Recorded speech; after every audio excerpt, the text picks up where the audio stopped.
బిడ్డ కోసం నా బిడ్డ ప్రాణాలు పోగొట్టుకున్నాడమ్మా.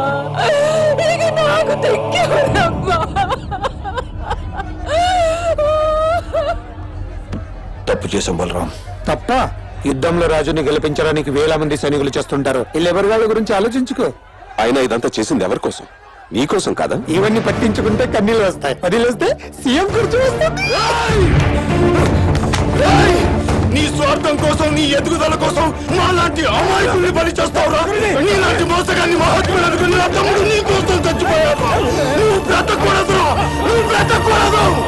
రవీందర్, ఎప్పటికైనా నీ చావు నా చేతుల్లోనే. పోయిన ఫ్రస్ట్రేషన్ పిచ్చెక్కినట్టుంది. లోపలండి యు బ్లడీ.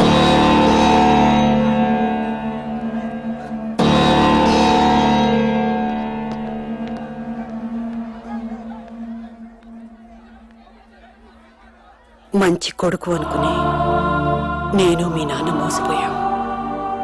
మంచి నాయకుడు అనుకుని జనం మోసపోతున్నారు. కడుపులో ఉన్నప్పుడు కాళ్ళతో తన్నావు, బాధ అనిపించలేదు. కానీ ఇంతమంది తల్లుల గుండెల మీద తంతున్నావు, తట్టుకోలేకపోతున్నాను. నువ్వు ఎన్ని రోజులు ఎన్ని తప్పులు చేసినా క్షమించి మౌనంగా ఉన్నాను. ఎందుకో తెలుసా? నువ్వు ఎప్పటికైనా మారుతావన్న చిన్న ఆశ, అది ఈ రోజుతో చచ్చిపోయిందిరా. ఇక జీవితంలో మళ్ళీ నేను కనిపించిన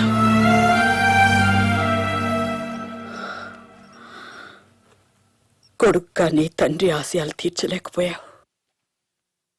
కనీసం నా ఆశ తీర్చరా. రేపు నేను చేస్తే దయచేసి నా శవంతో మాత్రం రాజకీయం చేయకు.